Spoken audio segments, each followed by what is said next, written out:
안녕하세요. 한자 끝장 김쌤입니다. 부스 214자를 그림을 통해서 한자의 유래와 변천 과정을 알아보고 있습니다. 또 한자를 쉽게 기억하기 위해서 제가 꿀팁을 방출하고 있으니까요.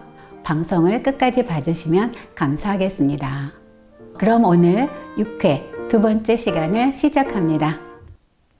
늙을 노자로 시작을 하겠습니다. 그림을 보시면 늙어서 허리가 굽고 머리도 새어 모양이 변한 노인이 지팡이를 짚은 것을 뜻하는 글자로 늙을 노자가 되겠습니다. 당연히 늙음을 나타내게 되겠지요. 주위에서요, 나이가 들면 늙어서 서럽다고 말씀하시는 걸 많이 듣습니다. 그런데 늙어가는 게 아니고 익어가는 거라고 사연이 하나도 없는 누구요? 노사연이라는 가수가 시적으로 노래를 하고 있지 않습니까? 그래서 이 늙을 노자와 관련된 한자도 한번 알아보겠습니다.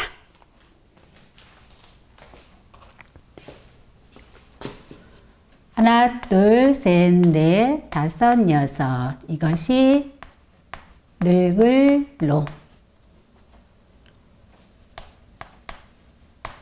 또 이 늙을 노자의 변형이 이렇게도 씁니다.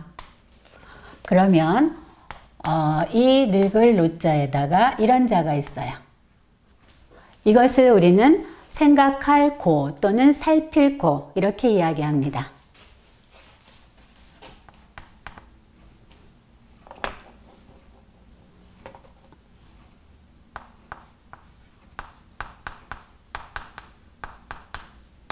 생각할 고 또는 살필 고.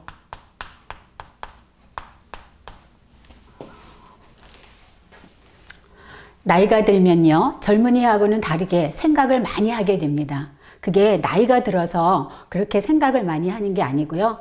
지혜로운 그런 말들이나 그런 생각이 있기 때문에 생각을 많이 하는 겁니다. 그래서 이것이 늙으면, 이게 늙을 노자지요.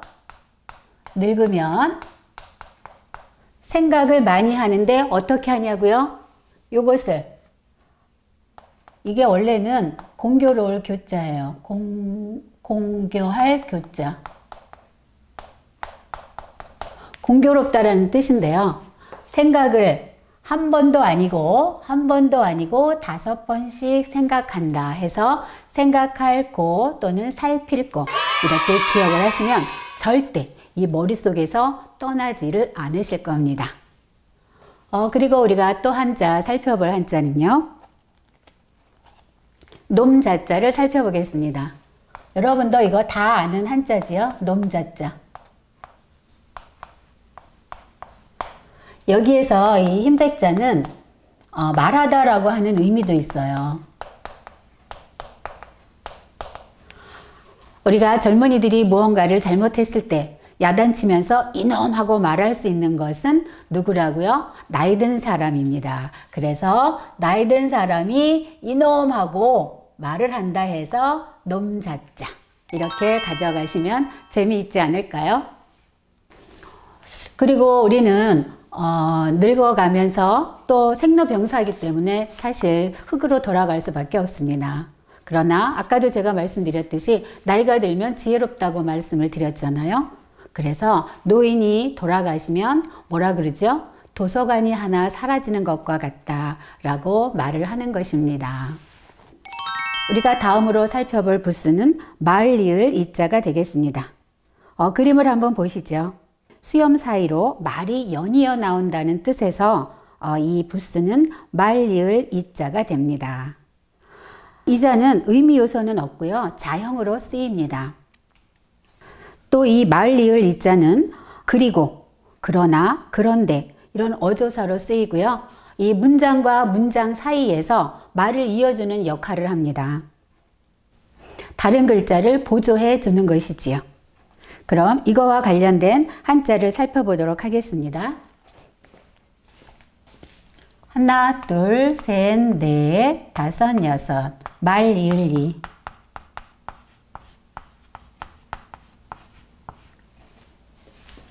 이 말, 리을, 이자와 관련돼서요. 이 매산자가 있고 여기에 말리을 이자가 있습니다. 이것을 우리는 시초단 또는 끝단 이렇게 이야기를 해요. 시초단 또는 끝단. 이 글자의 어원은요, 식물이 물을 받아서 뿌리에 뿌리를 내리고 싹이 튼다 해서 그 어떠한 것에 시초가 된다고 해서 시초단 이런 형상화를 시켰거든요. 근데 이렇게 하면 우리는 금방 돌았으면 잊어버려요. 그래서 저는 이것을 어떻게 기억하냐면 이것이 물이라고 하는 것과 관련이 있으니까 우리가 샘물하고 바닷물이 있잖아요. 샘물하고 바닷물. 우리 샘물은 어디서 나오죠? 산속 바위 틈에서 나와요. 그래서 이 샘물은 산속 바위 틈에서 말을 이으는 것처럼 샘물이 졸졸졸 나오잖아요. 그래서 이것이 어떻게 이어져요? 계곡으로 이어지고 시냇물로 이어지고 나중에는 바다로 갑니다. 그래서 샘물의 끝은 바다다. 또 바닷물의 시초는 어디가 되죠? 개울을 거쳐 계곡을 거쳐 이렇게 샘물로 시작이 되기 때문에 시초단. 이렇게 기억을 하시면 아주 쉽겠지요. 여러분도 저와 같이 여러분 나름대로의 아주 쉬운 방식으로 기억하시기 바랍니다. 다음 그림을 보시겠습니다. 이 그림은 지금 한자를 배우시는 젊은 사람들은 모르실 거예요. 아마 나이가 많이 드신 그런 사람들만, 시골에서 자란 사람들이 기억을 하실 텐데요. 논밭을 가는 쟁기라고 하는 농기구랍니다. 이것은 나무로 만들었고요. 풀을 갈아 엎는다는 그런 쟁기거든요. 그래서 이거는 쟁기 또는 가래라고 해요. 그래서 가래라는 뜻과 농사일과 관련된 의미를 가지고 있습니다. 그럼 이거하고 관련된 한자도 알아보겠습니다. 하나, 둘, 셋. 그리고 여기에 나무 목자를 씁니다. 이것이 쟁기래 또는 가래래.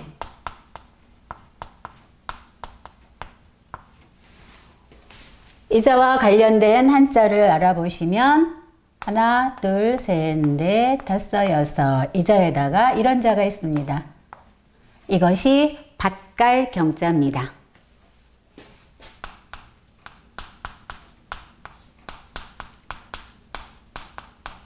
밭갈경. 근데 이것은 어떻게 생겼죠? 우리가 이런 자가 있죠? 이것이 우물정자예요. 다 아시죠? 우물정. 또 여기 우물정자에 정을 찍어도 되겠죠? 이것은 우리 우물에 가면 두레박이라고 하는 거 있었죠? 그 물을 길어서 먹는 두레박.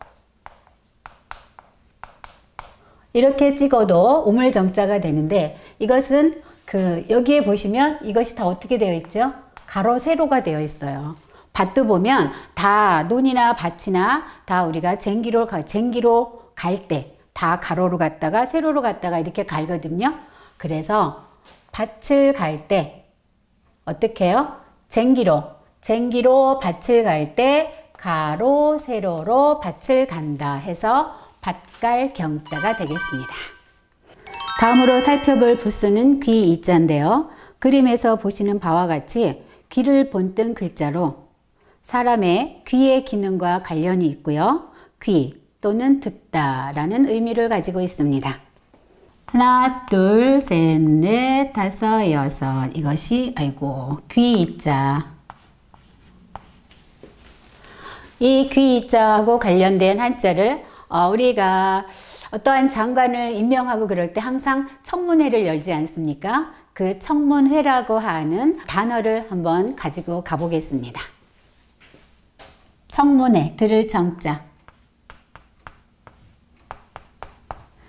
열 사람의 눈으로 지켜봤더니 한결같은 마음이었다. 이것이 들을 청. 다음 문. 기자가 들어가죠. 그래서 이것이 들을 문. 회, 모일 회자요.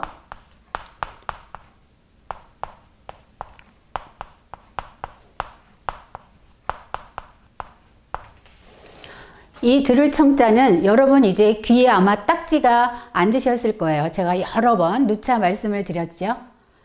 10사람의 눈으로 지켜봤더니 한결같은 마음을 어떻게 해요?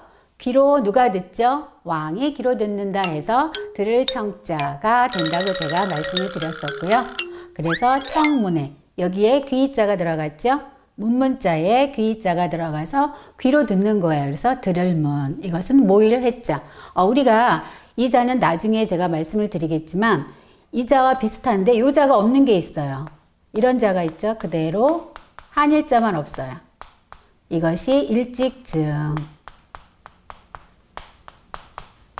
그래서 저는 이것을 헷갈리지 않게 어떻게 기억을 하냐면 요거의 차이거든요. 한일자. 우리가 모인다는 것은 어떻게 모이죠? 어느 한 장소에 모여요. 한 장소. 그래서 여기 한일자가 들어가면 모일회. 어떻게 해요? 한 곳에 모이기 때문에.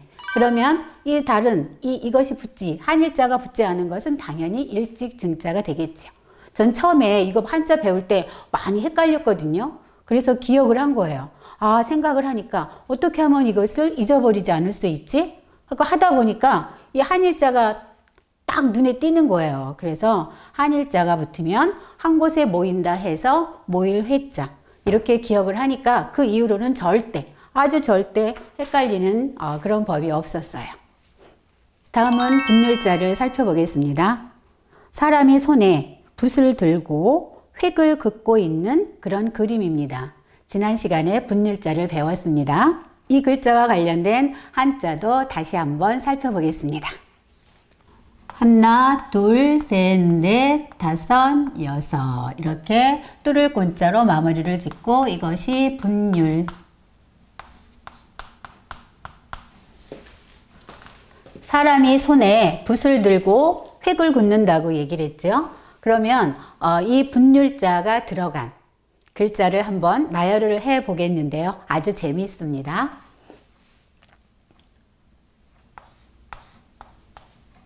이 분율자에 꼬리가 없습니다. 여기에 꼬리가 없는 분율자에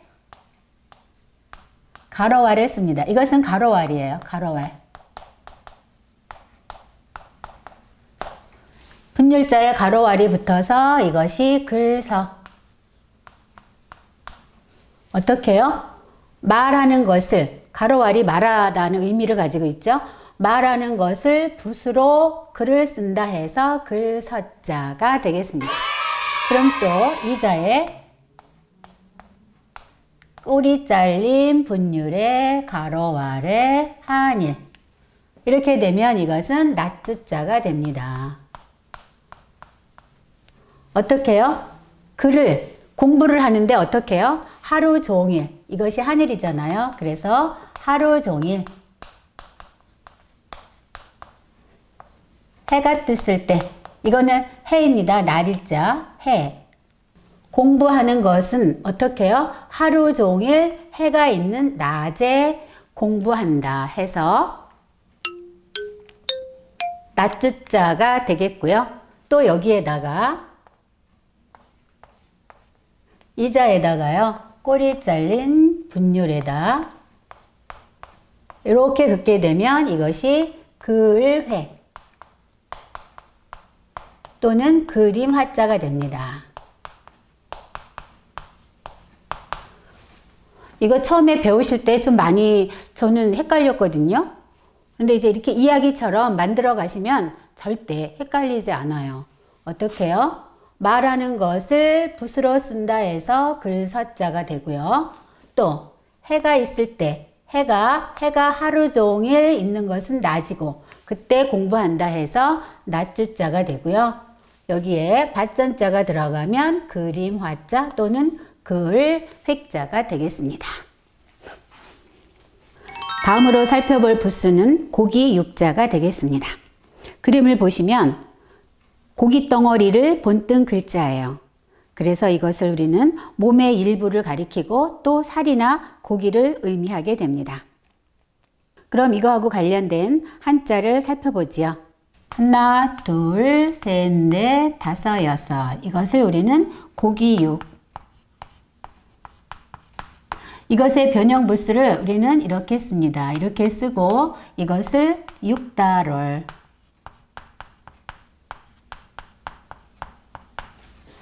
달월자하고 똑같이 생겼죠? 그냥 얘만 놓고는 알 수가 없는 거예요. 그 글자를 글자 내에서 우리가 의미를 찾아내야 되는데요. 달월이 아니고 앞에 육자가 붙습니다. 고기 육자에 육이 들어가서 6달월 이렇게 말을 하고요. 이거하고 관련된 한자를 살펴볼게요.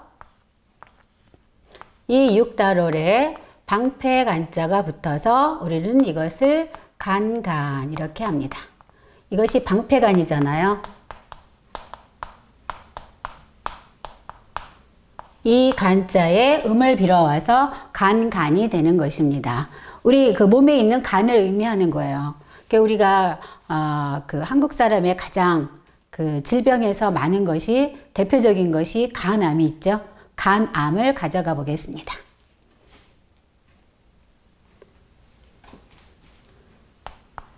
이 병질엄에다 상품품자가 들어가고요. 여기에 매산자가 들어가겠습니다.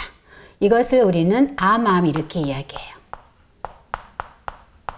이 병질엄이 들어가면 우리가 다 질병하고 관련이 됐다 그랬죠. 이 암이라는 세포는 어떻게 되어 있죠? 우리 몸에서 처음엔 자그마한 것이 자꾸 이렇게 퍼지는 거예요. 여러 군데로 이렇게 계속 퍼지죠. 처음엔 작았지만 나중에는 어떻게 되죠? 여기 매산자가 들어가 있잖아요. 산처럼 몸 안에서 커져서 큰 암덩어리가 돼서 결국엔 사람을 죽음으로 몰고 가게 되죠.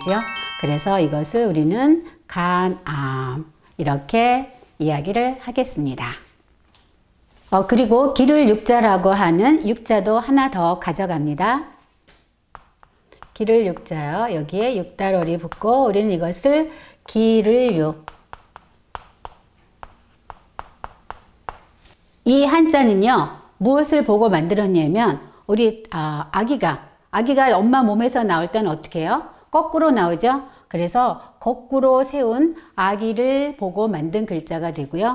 어떻게 해요? 아기를 양육, 기른다 해서 기를 육자가 되겠습니다.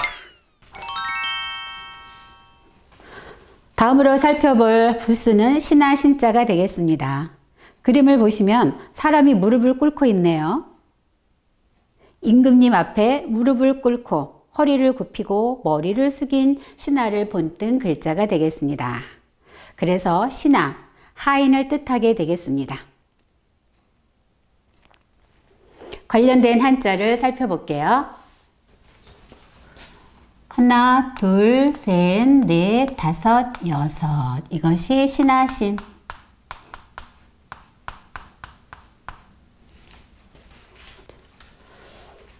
신하에는 충신이 있고 간신도 있겠지요. 그러면 우리가 충신과 간신을 가져가 봅시다.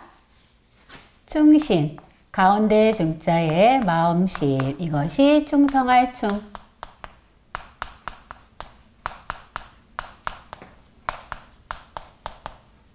이 충성할 충자는요, 마음, 이게 마음심자고 이게 가운데 중이잖아요.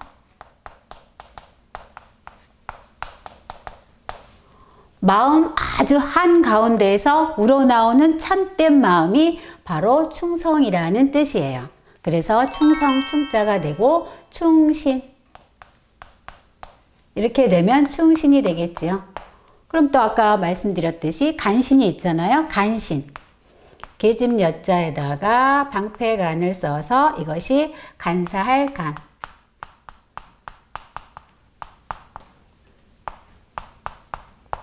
여기에 계집 여자가 들어가죠. 이 여자는 사실은 알고 보면 참 여우예요. 여우고 깍쟁이잖아요. 그래서 여자가 다 그렇다는 건 아니고요. 그래서 계집 여자에다가 이 간자에 음을 빌어와서 간사할 간자가 되고 간신, 신하신자를 붙여서 간신자가 되겠습니다. 또 여러분들이 흔하게 많이 알고 계신 누울 와자 있죠. 이 신하신자에다가 사람 인자를 붙여서 누울와. 이건 이제 그 신하가 임금님 앞에 무릎을 꿇고 있는 그 모습을 그렸다고도 말을 하고요. 또 다른 설은 사람이 눈이 무언가를 바라보고 있는 그런 모습을 보고 만들었다고도 합니다. 그래서 여기 누울 와자에서는 사람이 눈으로 사람을 내려다본다는 그런 뜻이 있어요. 그래서 누울 와자로 기억을 하십시오. 다음은 스스로 자자입니다. 사람의 코가 그려져 있네요. 그림과 같이 사람의 코를 가리키고 또 자기 자신을 나타낸다고 해서 스스로 자자가 되었고요. 코, 자신, 뭐뭐에서부터 또는 처음이라는 의미도 가지고 있습니다. 하나, 둘, 셋, 넷, 다섯, 여섯, 스스로 자.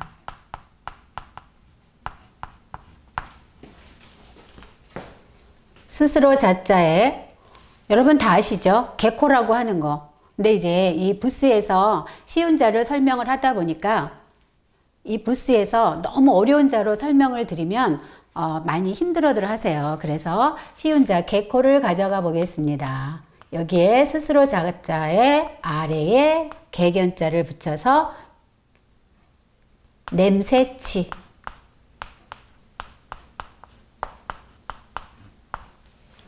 개는 코로 냄새를 잘 맡지요. 그래서 우리가 냄새를 잘 맡는 사람을 뭐라 그러죠? 개코 이렇게 이야기하잖아요. 그래서 개가 냄새를 맡는다 해서 냄새취가 되고요. 우리가 냄새가 심한 걸 갖다 또 악취라 그러잖아요. 그래서 악취를 가져가 보겠습니다. 악할 악자가 되겠고요. 여기에 마음 심자. 그래서 악할 악. 나중에 배우겠지만요. 이 악할 악자는 또는 미워할 오자로도 미워할 오. 이렇게 발음이 오자 악자로도 나요. 여기에서 악취를 가져가시기 바랍니다. 또 우리가 코비자가 있잖아요. 코비자도 참 재밌어요. 한번 가져가 볼게요. 스스로 자자에 밭전자에 들공. 이것이 코비.